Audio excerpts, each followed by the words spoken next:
हरिओम। मैं आनंद सांडिल्या आपका अपने इस YouTube चैनल पर हार्दिक स्वागत करता हूँ, हार्दिक अभिनंदन करता हूँ।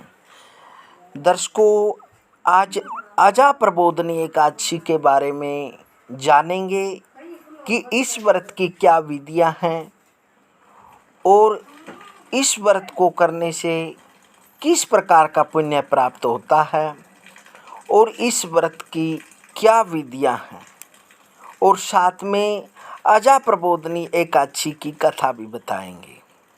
जो दर्शक इस चैनल पर नए जुड़े हैं, कृपया चैनल को सब्सक्राइब कर लें, साथ में घंटी वाला बटन भी प्रेस कर लें ताकि जो भी जानकारी इस चैनल पर दें उसकी नोटिफिकेशन, उसकी जानकारी आपके पास पहुंच जाए। तो आइए जानते हैं अजा प्रबोधनी एकादशी की कथा।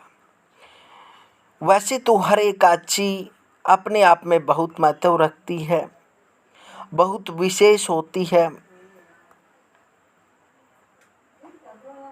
भाद्रपद कृष्ण पक्ष की एकादशी प्रबोधनी एकादशी जया, कामिनी तथा अजा नाम से विख्यात है। जो भाद्रपद कृष्ण पक्ष की एकादशी है प्रबोधनी, इसका एक नाम प्रबोधनी है और दूसरा नाम जया है और तीसरा नाम कामिनी तथा चौथा नाम अजा नाम से विख्यात है। इस दिन भगवान विष्णु की पूजा की जाती है।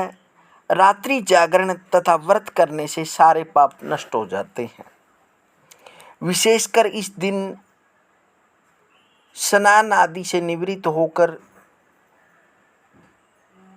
विष्णु भगवान की पूजा करें और उसके बाद संकल्प भी करें कि आज मैं इस दिन यह संकल्प करता हूँ कि मैं विष्णु भगवान की पूजा श्रद्धा, भक्ति और आत्मा से करूँगा या करूँगी। जो भी आप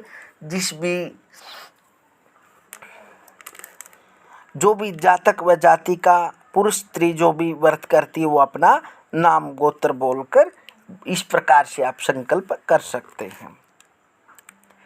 फिर अजा एकादशी की कथा कहें। भक्तु कथा इस प्रकार से है। पुराणों में वर्णन आता है कि एक बार राजा सत्यवादी राजा हरिश्चंद्र ने स्वप्न में ऋषि विश्वामित्र को अपना राज्य दान कर दिया। अगले दिन ऋषि विश्वामित्र दरबार में पहुंचे तो राजा ने उन्हें अपना सारा राज्य सौंप दिया। ऋषि ने उनसे दक्षिणा की 500 स्वर्ण मुद्राएं और मांगी।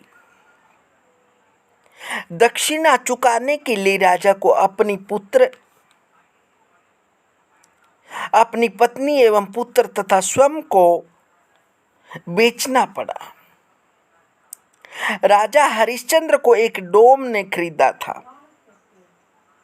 डोम ने राजा हरिश्चंद्र को शमशान में नियुक्त करके मृतकों के संबंधियों से कर लेकर शव दाह करने का कार्य सौंपा था।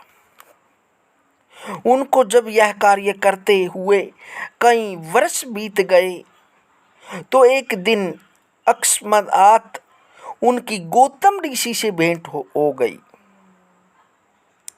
राजा ने उनसे अपनी ऊपर बीती सभी बातें बताई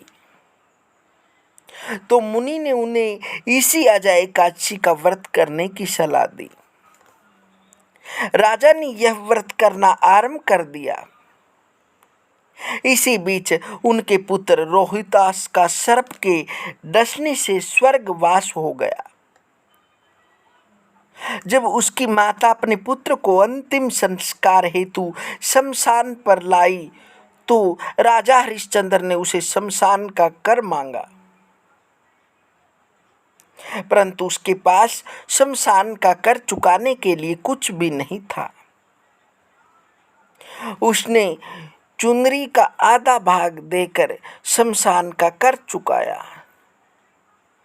दर्शकों, कुछ जगह चुंदरी है और कुछ जगह साठी का, जिसे साड़ी बोलती है, उसका आधा भाग देकर शमशान का कर चुकाया। तत्काल आकाश में बिजली चमकी और प्रभु प्रकट होकर बोले, महाराज, तुमने सत्य को जीवन में धारण करके उच्चतम आदर्श प्रस्तुत किया है। तुम्हारी कर्तव्य निष्ठा धन्य है। तुम इतिहास में सत्यवादी राजा हरिश्चंद्र के नाम से अमर रहोगे। भगवत कृपा से रोहितास जीवित हो गया। तीनों प्राणी चीरकाल तक सुख भोग कर अंत में स्वर्ग को चले गए। दर्शकों, इस अजय एकादशी का व्रत करने का बहुत ही पुण्य प्राप्त होता है और साथ में देखो कितनी बड़ी शिक्षा दी गई है। कहते हैं दर्शकों कि सतयुग में सब कुछ ठीक था, आज कलयुग में नहीं है। लेकिन ऐसा नहीं है दर्शकों। देखो, जब उस पर इतनी बुरी दशा आई तो उसने अपनी पत्नी से ही कर मांग लिया। अनेक प्रकार के सतयुग में भी बहुत बुरे कर्म हुए हैं, लेकिन आज कलयुग को बुरा क्यों मानते हैं? क्योंकि हम बुरी जगह बैठते हैं या बुरी लत पकड़ते हैं या बुरी आदत को अपनाते हैं, तो तभी कलयुग है। यदि हम हर समय धर्म के कार्य करेंगे, सनातनिक बनते रहेंगे, दूसरे की बहन बेटी की इज्जत करेंगे, मान सम्मान देंगे और एक पत्नी को लक्ष्मी का दर्जा देंगे, माता पिता का आदर मान सम्मान करेंगे, उनकी सेवा करेंगे, परिवार को इकट्ठा करके रखेंगे और हर जगह धार्मिक व शुभ कार्य करेंगे, किसी गरीब की सहायता करेंगे, तो आप आज भी सतयुग है। लेकिन हमारी जो सोच है वो कलयुग हो चुकी है। सोच को बदलें, आदर्श पर चलें,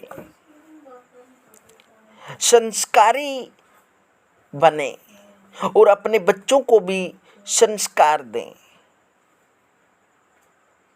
क्योंकि इतना व्यक्ति के लिए पढ़ना जरूरी नहीं है, इतना उसके लिए संस्कार अहमियत रखते हैं।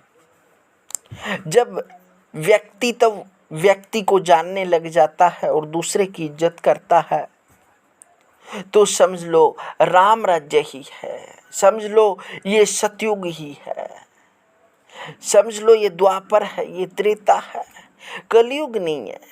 अपनी सोच को बदले, अच्छा रखें। व्यक्ति पर बुरी दशा भी आती है, अच्छी भी आती है, बुरा समय भी आता है, अच्छा भी आता है, क्योंकि एक बात के दो पहलू होते हैं। सुख है तो दुख भी है, लाभ है तो हानि भी है। इसी प्रकार व्यक्ति पर अनेक प्रकार की विपत्तियां भी आती हैं, लेकिन उन विपत्तियों का हमें डटकर सामना करना चाहिए, अडिग रहना चाहिए, सत्य पर चलना चाहिए।